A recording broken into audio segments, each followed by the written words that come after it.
आज आपण बनवणार आहोत उन्हाळा सीरीजमध्ये नाचणीचे पापड. तर हे नाचणीचे पापड खूप पौष्टिक आणि खूप चविष्ट लागतात. एकदम छान कुरकुरेसारखे लागतात.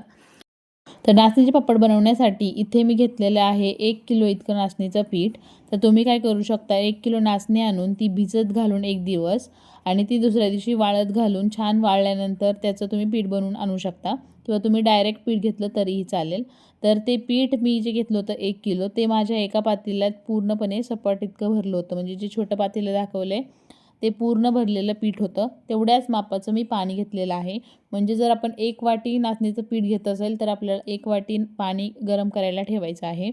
पाणी साईडला गरम होत आहे. आता पाहूयात त्यात ह्या नाचणीच्या पापडमध्ये टाकण्याचं साहित्य. इथे मी 2 चमचे टेबलस्पून इतकं मीठ घेतलेलं आहे. 1 चमचा पापडखार घेतलेला आहे. त्यानंतर हावरी आपल्याला आपल्या आवडीनुसार टाकून घ्यायची आहे आणि थोडासा 1 टेबलस्पून मी ते ओवा घेतलेला आहे. तर हे सगळे जिन्नस आपल्याला पाणी गरम झालं की त्या पाण्यामध्ये ओतायचं आहे. तर पाण्याचं प्रमाण तुमच्याकडे जेवढं पीठ आहे तेवढंच तुम्हाला पाणी घ्यायचं आहे. कमी जास्त होत नाही. ह्या जेवढं पाण्याचं प्रमाण सांगितलं आहे त्यामध्ये पापड छान होतात आणि जास्त पातळही होत नाही आणि जास्त घट्टही गोळा होत नाही.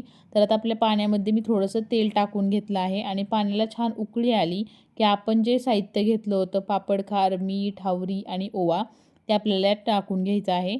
आणि जोपर्यंत छान अशी उकळी येत नाही तोपर्यंत हे जे पाणी आहे ते छान उकळून द्यायचं आहे. तर हे जे नाचणीचे पापड आहेत ते खूप चविष्ट आणि टेस्टी लागतात आणि याला तेलही खूप कमी लागतं. तर तुम्हाला मी शेवटी दाखवेलच. आपले जे पापड तळले आहेत आपण त्यामध्ये जर तुम्ही हात लावून पाहिलं तर त्याला तेल राहत नाही. आता आपल्या पाण्याला छान उकळी आली आहे. आता आपण आहे ना यामध्ये जे पीठ होतं ते पीठ हळूहळू हाताने सोडून द्यायचं आहे. तुम्ही बघू शकता उकळी छान फुटलेली आहे. अशा प्रकारे तुम्हाला उकळी फुटून द्यायची आहे पाण्याला आणि नंतर यामध्ये आपण पीठ टाकून आपल्याला ते हलवून घ्यायचं आहे.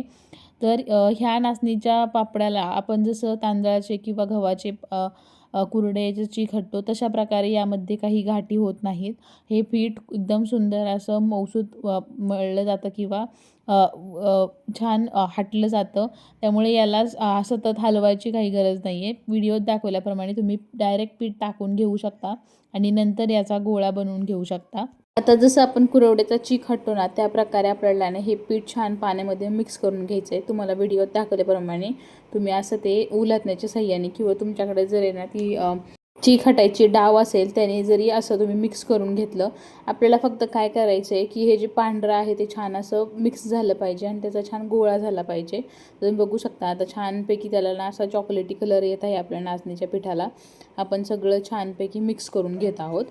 तर पाण्याचं प्रमाण तेवढंच टाकायचं जेवढं मी सांगितलं आहे. जास्त पाणी टाकलं तर हे जास्त पातळ होऊ शकतं. तर तुम्ही बघू शकता आपलं छानपैकी आता हेच पीठ रेडी झालं आहे. आता आपल्याला काय करायचं आहे हे सगळं एका ठिकाणी गोळा करून घ्यायचं आहे.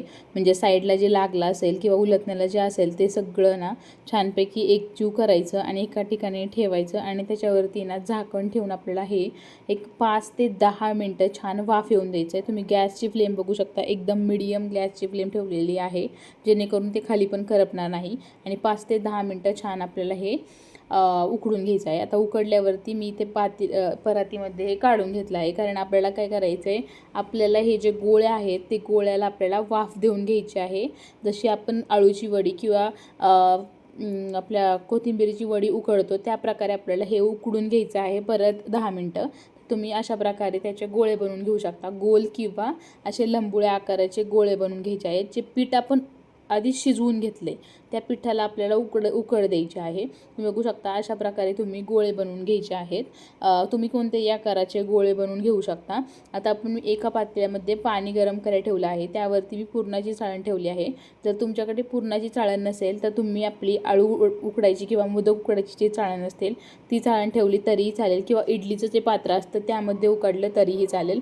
तर अशा प्रकारे आपल्याला जो पीठ आपण नाचणीचं शिजवून घेतलं आहे ते आपल्याला उकडण्यासाठी 10 मिनटं ठेवून द्यायचं आहे. तेही कमी गॅसवरती आपल्याला छान उकडून घ्यायचं आहे. आता तुम्ही 10 मिनटांनी बघू शकता ह्याला छान असं पाणी सुटलं आहे आणि छान असं उकडतं आहे. आता उकडलं आहे हे कसं कळणार तर ह्याला आपण हात लावला ना तेव्हा समजून जायचं. ते चिकटत नसेल ना तर ते उकडलं आहे समजून जायचं. आता हे पीठ आहे ना आपण प्लॅस्टिकच्या पिशवीत टाकून घ्यायचं आहे आणि ते छान असं आपल्याला काय करायचं आहे, एक जीव बनवून घ्यायचे. तर आहे ना हे पीठ गरम असतं त्यामुळे मी प्लॅस्टिकच्या पिशवीमध्ये टाकलं आहे. तर आहे ना अशा प्रकारे आपल्याला गोळा बनवून घ्यायचा आहे आणि तुपाचा हात घेऊन तुम्हाला छोटे छोटे गोळे बनवून घ्यायचे आहेत. आता तुम्ही बघू शकता आपलं पीठ छान उकडलं गेलं आहे आणि आम्ही इथे छोटे छोटे गोळे बनवून घेतले होते आणि त्याचे पापड तयार करायला घेतलेत. आम्ही हे पापड यंत्र यूज करून करणार आहे. त्यासाठी मी 2 प्लॅस्टिकच्या पिशव्या कापून घेतलेल्या होत्या.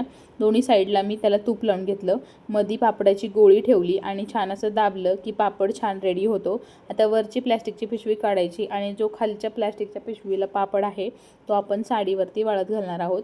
जर तुम्ही एखाद्या प्लॅस्टिकच्या पिशवीवरती वाळत घालत असताल तरीही चालेल. हे पापड छान सुंदर होतात. पण आपल्याला हे पापड आहेत ना घरात वाळवायचे आहेत, फॅनखाली, उन्हात वाळवायचे नाही आहेत आणि वाळल्यानंतर दुसऱ्या दिवशी 2 ते 3 तास उन्हात वाळत घालायचे आहेत. आपले पापड रेडी झालेले आहेत.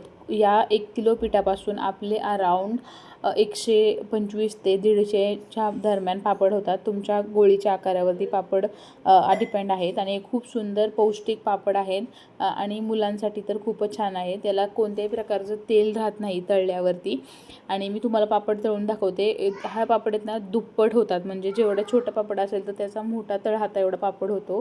तुम्हाला मी दाखवेलच समोर. आता बघू शकता मी हा एवढूसा छोटा पापड घेतला आहे आणि तळल्यावरती हा पापड माझ्या हाता एवढा होतोय बघा तुम्ही. म्हणजे हा पापड दुप्पट फुलतो, इतका सुंदर कुरकुरीत लागतो. आपण जशा बाजारात बॉब्या खातो त्या प्रमाणात हे प्रकारचे हे पापड होतात. पण हे खूप चविष्ट आहेत आणि पौष्टिकही आहेत. नक्की ही रेसिपी ट्राय करा आणि रेसिपी आवडली असल्यास माझ्या चॅनलला फॉलो करा. थँक्यू.